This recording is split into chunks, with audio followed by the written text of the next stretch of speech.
রুটি হয়ে গেছে, এখন দেবো এখানে বুবুন। Hi hello. ঘুমু করে ক্যাম্পিং এর সমস্ত জিনিস বেতে আস্তে আস্তে সব লোড করা হবে।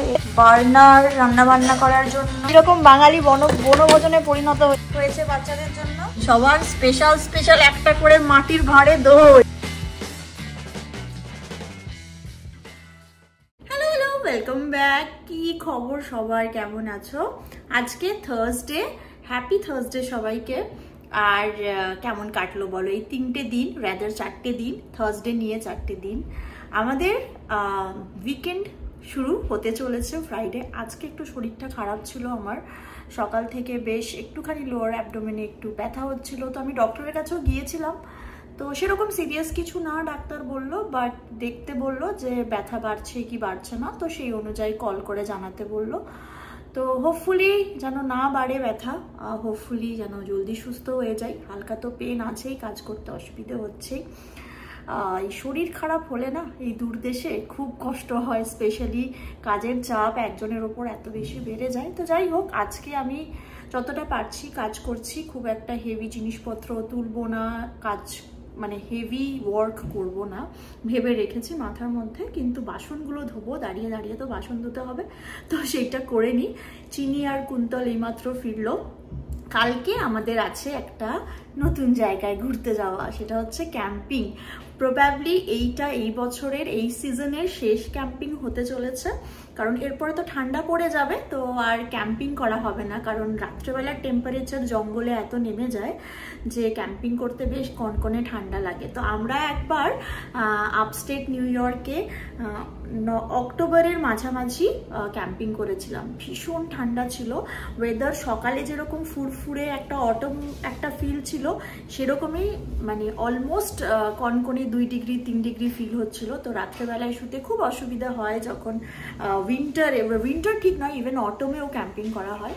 তো প্রপার সব কিছু নিয়ে গেলে হোপফুলি সেটা অসুবিধা হবে না, বাট এইটা প্রবাবলি আমাদের শেষ ক্যাম্পিং হতে চলেছে। আর আমাদের এখন ক্যাম্পিংয়ের, বুবুন এদিকে এসো, যখন আসছো ভিডিওতে একটু হাই হ্যালো বলো। Hi hello. হোয়াট? তো আজকে বুবুন যাবে সমস্ত জিনিসপত্র কিনতে। দেখো, হয় আমি ফোকাস হচ্ছি, নয় তুমি ফোকাস হচ্ছ। তো মাঝে মধ্যে তুমি একটু ভিডিও করো, আমি আর যাবো না, ঠিক আছে? তো তুমি ক্যাম্পিং এর জন্য, এখন তো আমাদের ক্যাম্পিং এর সংজ্ঞাটাই বদলে গেছে। এখন আমরা ক্যাম্পিং করি বনভোজন করতে যাওয়ার জন্য। তো মোটামুটি বারবিকিউ অ্যান্ড অল এসব ছিল কিছু বছর আগেও পর্যন্ত। এখন আমরা ভাবি ভালো করে বাঙালি ভোজন কিভাবে করা যায় জঙ্গলে গিয়ে। এই আর কি সিনেমাটিকে ভিডিও করছিলাম, যেহেতু আমি একা ছিলাম সেই জন্য। তো যাই হোক, তুমি যখন আজকে বাজার টাজার করতে যাবে কালকের ক্যাম্পিং এর জন্য, একটু ভিডিও করে রাখো আমার জন্য, বুঝেছো? ঠিক আছে, যা। তো এই হচ্ছে ব্যাপার, কালকে আমরা ক্যাম্পিংয়ে যাচ্ছি। আর চলো ভিডিওটাকে আজকে শুরু করি। বাসন টাসন ধুই করি, তারপরে রান্না বান্না করবো। আজকে ভেবেছি তড়কা বানাবো। সো কালকে কুমড়োর তরকারি করেছিলাম, তোমরা দেখেছিলে। অ্যান্ড কার কুমড়োর তরকারি খেতে ভালো লাগে, স্পেশালি কাঁচা কুমড়োর তরকারি কে কি বানিয়েছো আর কীভাবে বানিয়েছো অবশ্যই জানিও। কালকে আমার ভিডিওতে সেটা জিজ্ঞেস করা হয়নি। আমি তো কাঁচা কুমড়োর তরকারি ফার্স্ট টাইম নিজের হাতে বানালাম, হোপফুলি মায়ের হাতে অনেকবার খেয়েছি, মনেও নেই। তো চলো ভিডিওটাকে শুরু করি, বেশি কথা হয়ে যাচ্ছে ইন্ট্রোডাকশন ভিডিওতে। দিনটাকে শুরু করা যায়। কয়েকটা পুদিনা পাতা তুলি, পুদিনা পাতাগুলো তাহলে আরেকটুখানি বুশি হবে ব্যাপারটা। এখান থেকে বীজও হয়ে গেছে, এটা ছড়িয়ে দিলেও হয়ে যাবে। বুবুন বেরিয়ে গেল বাজার করতে, আমি তরকাটা বসাই। তরকার জন্য এগুলো একটুখানি একদম ছোট ছোট করে কুচি করে নেবো।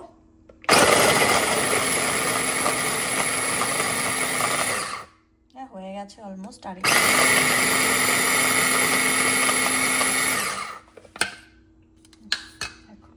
কত সুন্দর একদম গ্রেট হয়ে গেল।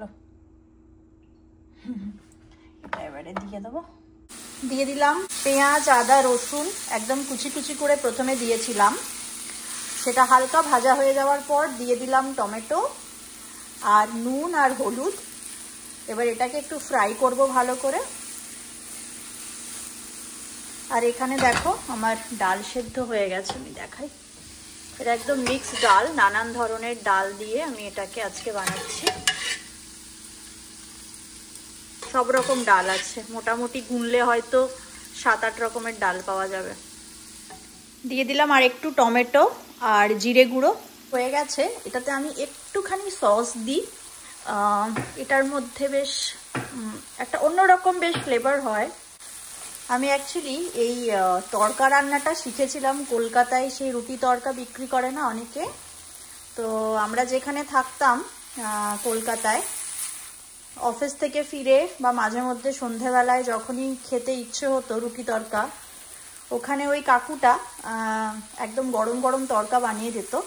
তো যেভাবে বানাতো আমি দেখতাম খুব মন দিয়ে। তো এই প্রসেসটা ওনার থেকেই শেখা।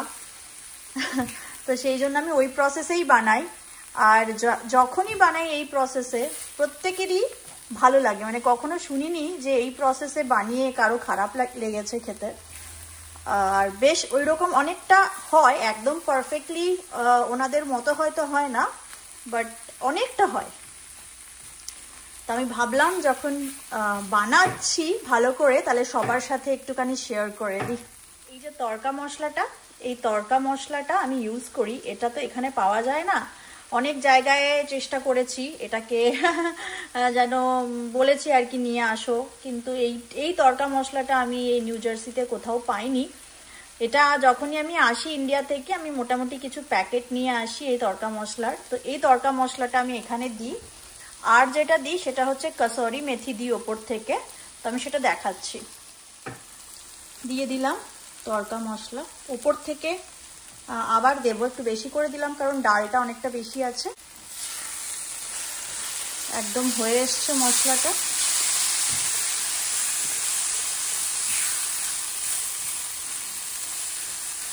এইবারে আমি দিয়ে দেবো হচ্ছে ডালটা।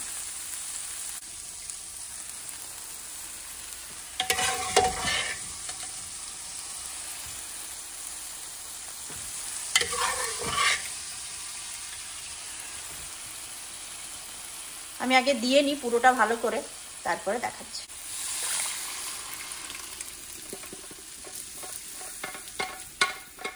এতটা যেহেতু জল আছে, এটা এখন আস্তে আস্তে আমি ঢাকা দিয়ে হতে দেব। তরকাটা একটু হচ্ছে, হোক, জলটা একটু মরুক। আমি জাস্ট একটু বাইরে এলাম, চিনি গেছে পাশের বাড়িতে খেলতে, তো ওকে নিয়ে আসি। অনেকটা 7:30 বাজতে যাচ্ছে, নিয়ে আসি। চিনিকে নিয়ে চলে আসলাম, আর জলটা দেখো অনেকটা মরে গেছে। একটু টেস্ট করে দেখি যে কীরকম নুন ঝাল লাগবে। ও পেপা পিগ দেখতে শুরু করেছে এসে। একদম ঠিকঠাক আছে। একটুখানি কসুরি মেথি দিয়ে দিই। বুবুন আটা মেখে দিয়েই গেছে, তো আমি এবার রুটিগুলো জাস্ট করে নেব।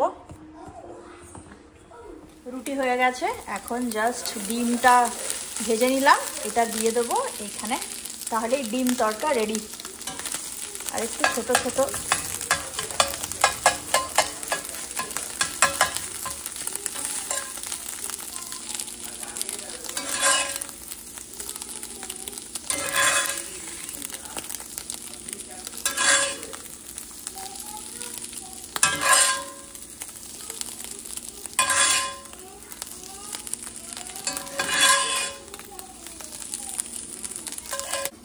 এটাকে ভালো করে জাস্ট মেখে নেব। ডিমগুলো একটু জুসি হয়ে যাবে।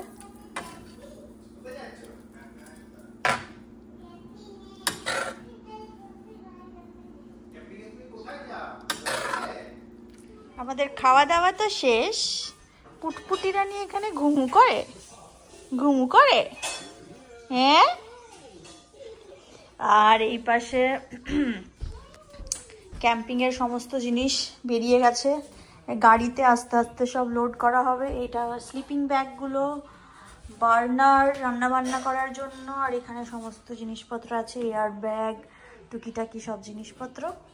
আর এটাতে ট্র্যাশ ব্যাগে নিয়েছি আমরা বালিশ, বিছানা সব।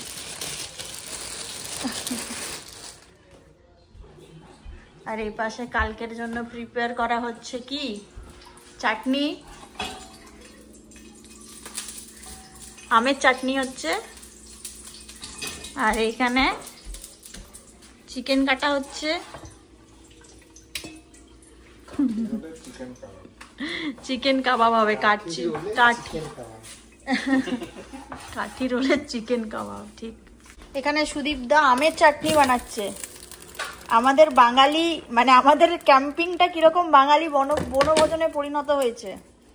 ওইখানে চিকেন ম্যারিনেশন হয়েছে বাচ্চাদের জন্য, আর বড়দের চিকেন ম্যারিনেশন কোথায়?